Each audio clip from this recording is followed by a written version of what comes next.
Hi hello നമസ്കാരം, ഞാൻ മായാവി. മഞ്ജു ചേച്ചി, ഞാനിന്ന് പറയാൻ പോകുന്നത് ഈ പകലുകളെ പറ്റിയിട്ടല്ല, രാത്രികളെ പറ്റിയിട്ടാ. അതായത് കല്യാണം കഴിഞ്ഞവന്റെ രാത്രി, കല്യാണം കഴിക്കാത്തവന്റെ രാത്രി, 10 A+ കിട്ടിയവന്റെ രാത്രി, കിട്ടാത്തവന്റെ രാത്രി, അങ്ങനെ പല പല രാത്രികളിലൂടെ നമ്മൾ കടന്നു വന്നേ. അങ്ങനെ കുറെ സ്പെഷ്യൽ രാത്രികൾ എനിക്കും ഉണ്ട്. സാബു ചേട്ടാ, ഞാൻ സ്കൂളിൽ പഠിക്കുന്ന സമയത്ത് ഒറ്റ ചെറുക്കന്മാരെ പോലും ഞാൻ 1-2 നോക്കുമായിരുന്നു. ഒരു ദിവസം ഞാൻ വീടിനടുത്ത് നിന്നപ്പോൾ എൻ്റെ വീടിനടുത്തുള്ളൊരു ചെക്കൻ തൊട്ട് ഫ്രണ്ടിൽ കൂടെ പോയപ്പോൾ എന്നെ കണ്ടപ്പോൾ ഒരു ഫ്ലൈങ് കിസ്. എൻ്റെ തള്ള എന്നെ പഠിപ്പിച്ചിട്ടിരിക്കുന്നത് ഉമ്മ ഒച്ചോടനെ കൊച്ചുങ്ങളുണ്ടാവുന്നു. എൻ്റെ പൊന്നു മഞ്ജു ചേച്ചി, അന്ന് രാത്രി ഞാൻ അനുഭവിച്ച ടെൻഷൻ. എനിക്കിനെ ഉണ്ടാകുന്നത് ആങ്കൊച്ചാണോ പെങ്കൊച്ചാണോ, ഇത് അവൻ്റെ വീട്ടിൽ സമ്മതിക്കുമോ എൻ്റെ വീട്ടിൽ സമ്മതിക്കുമോ, ഇത് ആലോചിച്ച് ടെൻഷൻ അടിച്ച് ഞാൻ കിടന്ന് ഉറങ്ങിപ്പോയി. പിറ്റേ ദിവസം രാവിലെ ഫ്ലൈങ് കിസ് എന്നവൻ അവൻ്റെ വഴിക്ക് പോയി. പക്ഷെ അവൻ പോകുന്ന വഴിക്ക് എൻ്റെ പേരും അവൻ്റെ പേരും കൂടി അവൻ ശിലയിൽ കൊത്തിവെച്ചിട്ട് പോയി. അതായത് എൻ്റെ വീടിൻ്റെ ഫ്രണ്ടിലുള്ള പോസ്റ്റിൽ മായാവി + കുഞ്ചു എന്ന്. അതുകൊണ്ട് എൻ്റെ തന്തപ്പടിക്ക് അധികം അന്വേഷിച്ച് അടക്കേണ്ടി വന്നില്ല. പുള്ളി കയ്യോടെ പോക്കി എൻ്റെ അടുത്ത് വന്നു, നിന്നെ ഇത്ര കഷ്ടപ്പെട്ട് ഇതിനാണോ മോളെ പഠിപ്പിച്ചതെന്ന് പറഞ്ഞ് സാവിച്ചിട്ട് ചെറുതായിട്ട് എന്നെ ഒന്ന് തല്ലി. എന്നെ ആദ്യമായിട്ട് തല്ലിയതുകൊണ്ടായിരിക്കും 4 ദിവസത്തേക്ക് അച്ഛൻ പിന്നെ എന്നെ മുന്നിൽ വന്നില്ല. പിന്നെ അച്ഛൻ എന്നെ സമാധാനിപ്പിച്ചു, നാട്ടുകാർ സമാധാനിപ്പിച്ചു, വീട്ടുകാർ സമാധാനിപ്പിച്ചു. അങ്ങനെ സമാധാനിപ്പിക്കാൻ വന്ന ഒരാളുടെ കൂടെയാണ് ഞാനിപ്പോൾ ജീവിക്കുന്നത്. ചേച്ചി, അരിയുണ്ടെ പറ്റി പറയുമ്പം അരിയെ പറ്റി പറയാതിരിക്കാൻ പറ്റില്ലല്ലോ. എൻ്റെ ആദ്യരാത്രി ആയിരുന്നു ആദ്യരാത്രി. എൻ്റെ വീട്ടിൽ വെച്ചായിരുന്നു. ഒരുപാട് പ്രതീക്ഷയോടുകൂടി ഞാൻ റൂമിലേക്ക് കടന്നു ചെന്നപ്പോൾ വടക്ക് നോക്കിയന്ത്രത്തില് ശ്രീനിവാസൻ ചേട്ടൻ നിൽക്കുന്ന പോലെ ജനലിൽ പിടിച്ചോണ്ട് നസീർക്ക ചന്ദ്രനെ നോക്കി നിൽക്കുന്ന ഈ പുള്ളി. എന്നിട്ട് എന്നോട് പറയാ, കടന്നു വരുമായെന്ന്. പറച്ചിലായിട്ട് തോന്നുന്നു അടുത്ത വെല്ലോടുകൂടി നാടാൻ തുടങ്ങാൻ പോവാന്ന്. എനിക്കാണെ ചങ്കിടിക്കാൻ തുടങ്ങി. ഇനി പാലെടുത്ത് കൊടുക്കണോ ഫ്രൂട്ട്സ് എടുത്ത് കൊടുക്കണോ. പുള്ളി എൻ്റെ അടുത്ത് വന്നിട്ട് പറഞ്ഞു, മായ, നമ്മൾ പുതിയൊരു ജീവിതത്തിലേക്ക് കടക്കുകയാണ്, സാമ്പത്തിക സ്ഥിതിയൊക്കെ ശ്രദ്ധിക്കണം, ചെലവ് ചുരുക്കണം. ഞാൻ പറഞ്ഞു അതുകൊണ്ട് ഫ്രൂട്ട്സ് എടുത്ത് ഫ്രിഡ്ജിൽ കൊണ്ടുവെക്കണം, പാലെടുത്ത് അടുക്കള കൊണ്ടുവെക്ക്, പുളിക്കുവാണെങ്കിൽ നമുക്ക് ഉച്ചയ്ക്ക് മോരുണ്ടാക്കാന്ന്. എന്നിട്ട് എന്നെ അടുത്ത് പിടുത്തിയിട്ട് ചോദിച്ചു, മായയ്ക്ക് പണ്ട് പ്രണയം വല്ലതും ഉണ്ടായിരുന്നോ? 1-2 ഉണ്ടെങ്കിൽ നമ്മൾ സമ്മതിക്കാൻ പാടുന്നു മഞ്ജു ചേച്ചി. ഞാൻ പറഞ്ഞ അങ്ങനെയൊന്നും ഇല്ലെന്ന്. പുള്ളി പറഞ്ഞു, എനിക്കും ഇല്ല, 2 ഉണ്ടായിരുന്നു, 4ാം ക്ലാസ്സിലും 5ാം ക്ലാസ്സിലും. ഭാര്യ സ്ഥിതിക്ക് നീ കേൾക്കണമല്ലോ എന്ന് പറഞ്ഞ് തുടങ്ങിയ കഥ. രാവിലെ ഞാൻ അടുക്കളയിൽ പോയി പുട്ടുണ്ടാക്കിയിട്ടും ഉച്ചയ്ക്കത്തെ ചോറുണ്ടാക്കിയിട്ട് ഇങ്ങനെ വിളിക്കാൻ വന്നപ്പോഴും കഥയുടെ ക്ലൈമാക്സ് ആയിട്ടില്ല.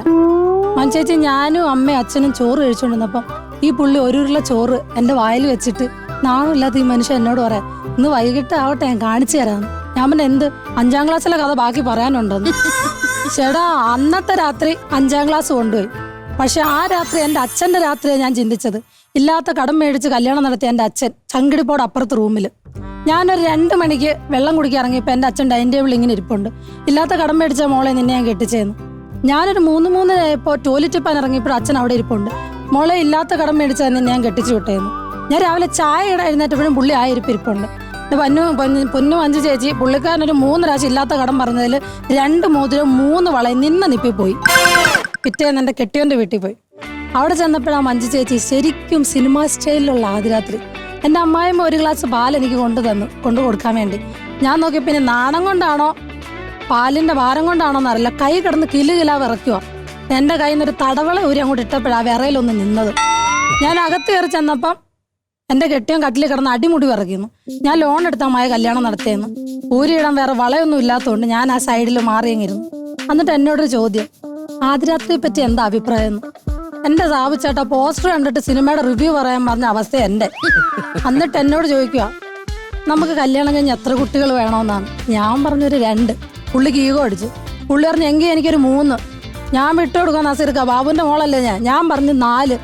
അപ്പൊ വേണ്ടടാ, പന്തൽ കുളിക്കാൻ വന്നിട്ട് ആയപ്പം പുറത്തു നിന്ന് എങ്കിലും ഒരു 8 പിടിയിടാന്ന്. ഞങ്ങളുടെ ആദ്യരാത്രി 4 ചുവരിലൊന്നും നിന്നില്ല. ഇത് കവിഞ്ഞങ്ങ് മുറ്റത്തോട്ടൊക്കെ പോയി. എനിക്ക് ആദ്യമായിട്ട് ഗർഭം ഉണ്ടായപ്പോ ചേട്ടൻ വരുന്നത് നോക്കിയിരുന്നൊരു രാത്രി ഉണ്ടായിരുന്നു. ഒരു 10 ആയപ്പം മഴയത്ത് പുള്ളിക്കാരൻ വരുക.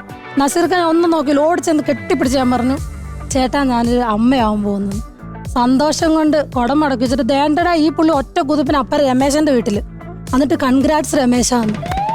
എടാ, കൊലച്ചിരിക്കുന്ന വാഴക്കല്ല, തൊട്ടടുത്തേക്കുന്ന വേലിക്ക് എങ്ങനെ വെള്ളം ഒഴിക്കുന്നേ. ഞാൻ ചോദിച്ചപ്പോ പറയുവാ, അല്ലേടി അവനൊരു സീറ്റ്സ് കടയൊക്കെ ഉള്ളതല്ലേ, ഇന്നൊരു സന്തോഷ ദിവസമല്ലേ, നിനക്ക് സീറ്റ്സ് മേടിക്കുമ്പോ അവനൊരു ബിസിനസ് കിട്ടട്ടെന്ന്. പിന്നെ ഉള്ള രാത്രിയായിരുന്നു കെയറിങ്ങിന്റെ രാത്രി. എൻ്റെ രാത്രിയാകുമ്പോ എൻ്റെ കൈ തടവിത്തരും, പിന്നെ കാല് തടവിത്തരും. ഞാൻ മതിയെന്ന് പറയുമ്പോൾ ആവേശം കൊണ്ട് കട്ടിലിന്റെ കാല് പോരും തടവും. രാത്രി 2 മണിക്ക് പുള്ളി തന്നെ എൻ്റെ അണ്ണാക്കി കൈയിട്ട് എന്നെ കൊണ്ട് ഛർദ്ദിപ്പിക്കും. എന്നിട്ട് മുതുക തടവിട്ട് പറയുക, ഇതൊക്കെ ഈ അവസരത്തിൽ പെണ്ണുങ്ങൾക്ക് വരുന്നതാണ്. ഇതെല്ലാം കഴിഞ്ഞ് പുള്ളിക്കാരന് ഗൾഫിൽ പോകാനൊരു ഓഫർ കിട്ടി. ആ രാത്രി രാവിലെ 4 മണിക്കാണ് ഫ്ലൈറ്റ്. എൻ്റെ വീട്ടിൽ ഈ പുള്ളിയോടൊന്ന് ചുടുചുംബനം കൊടുത്ത് യാത്രയാക്കാൻ വേണ്ടി ഞാൻ നിൽക്കുന്ന സമയം ഈ വടക്കുന്ന ഒരു കാറ്റടിച്ചാൽ തെക്കോട്ട് പോകാൻ നിൽക്കുന്ന ഒരു വല്യമ്മയുണ്ട് ഈ വീട്ടിൽ. 6-7 അലമാര ഉണ്ടായിട്ട് ഈ പെണ്ണുമ്പിളക്ക് മുറുക്കാൻ വെക്കാൻ അവിടെ എങ്ങും സ്ഥലമില്ല. ഇവർ മുറുക്കാൻ വെച്ചിരിക്കുന്നത് ഞങ്ങളുടെ കട്ടിലടിയിൽ. ഞാനും എൻ്റെ കെട്ടിയോട് ഇങ്ങനെ ഒന്ന് അടുത്ത് വരും, പുള്ളിക്കാരി മുറുക്കാൻ എടുക്കാൻ വരും. എന്നാൽ നസീർക്ക മുറുക്കാൻ മതി മൊത്തത്തിൽ എടുത്തുണ്ടോ കുഴപ്പമില്ല. ആദ്യം വരും പാക്കെടുത്തോണ്ടു, രണ്ടാമതൊരും വെറ്റിലെടുത്തോണ്ടു, അവസാനം സഹിയായിട്ട് മുറുക്കാൻ മതി മൊത്തത്തിൽ ഞാൻ എടുത്താൽ കൊടുത്ത്. കുറച്ചേരം കഴിഞ്ഞപ്പോൾ പിന്നെ വന്നേക്കോ പുള്ളിക്കാരി. എന്നിട്ട് പറച്ചില്ല, അയ്യോ എൻ്റെ പൊന്നുമോളെ 2 വർഷം മുമ്പ് മുറുക്ക് നിർത്തിയാലും ഞാനങ്ങ് മറന്നുപോയത്. എന്നിട്ട് നിറ കണ്ണുകളോടുകൂടി യാത്രയാക്കുന്നപ്പോൾ എൻ്റെ അടുത്ത് വന്ന് പറയുക, അല്ല അവന് 2 വർഷം കഴിഞ്ഞല്ലേ വരും മോളെ, അപ്പം നിനക്കൊരു ചെറിയ കൊച്ചു വർത്താനൊക്കെ പറയായിരുന്നു. ഇത് കേട്ട പാതി കേൾക്കാത്ത പാതി ഈ മനുഷ്യ ഒറ്റ കുതിപ്പിന് ദേണ്ടടാ. പിന്നെ രമേശന്റെ വീട്ടിൽ, രമേശ 2 വർഷം ഞാൻ ഇവിടെ ഇല്ല, നീ ഹാപ്പി അല്ലേ, കൺഗ്രാറ്റ്സ്. എന്നെ നസീർക്ക ചിട്ടി പൈസ കൊടുക്കാൻ പോലും 20 രൂപ 30 രൂപ മേടിക്കുന്നല്ലാതെ ഇങ്ങാനും ഞാനും തമ്മിൽ ഒരു ബന്ധവും ഇല്ല. അപ്പോൾ പുള്ളി പറയാം, അല്ലടേ ഞാൻ ഗൾഫിൽ പോകാൻ വേണ്ടി നിൽക്കുമല്ലേ, അപ്പം സീറ്റ്സ് ഒക്കെ ഞാൻ കുറച്ചുകൂടെ നിന്ന് മേടിച്ചല്ലോ, അതിൻ്റെ ഒരു സന്തോഷത്തിനാണെന്ന്. അങ്ങനെ കുറേ രാത്രികൾ. എനിക്ക് ഈ അവസരത്തിൽ ഏറ്റവും കൂടുതൽ താങ്ക്സ് പറയേണ്ട നമ്മുടെ ഗ്രൂമേഴ്സിനോടാണ്. കാരണം എനിക്ക് ഈ തൊണ്ടയ്ക്ക് പ്രശ്നമാണെന്ന് പറഞ്ഞപ്പോൾ അവർ ആദ്യരാത്രി അല്ലേ മായ കണ്ടന്റ്, അപ്പം അധികം സൗണ്ട് ഒന്നും വേണ്ട, ഉള്ളത് വെച്ച് അങ്ങ് അഡ്ജസ്റ്റ് ചെയ്താൽ മതിയെന്ന്. എന്നിട്ട് ഇത്രയും തിരക്കിനിടയ്ക്ക് എൻ്റെ ആദ്യരാത്രി കഥ കേൾക്കാൻ 1/2 മണിക്കൂർ 4 ഗ്രൂമേഴ്സോട് ഒന്ന് കസാര ഇട്ടിരുന്നിട്ട് എന്നെ പ്രോത്സാഹിപ്പിക്കുന്നതെന്ന് ആലോചിച്ച് നോക്കിക്കേ. ഇത് ഞാൻ അവർക്ക് വേണ്ടിയിട്ട് ഡെഡിക്കേറ്റ് ചെയ്യുന്നു. Thank you.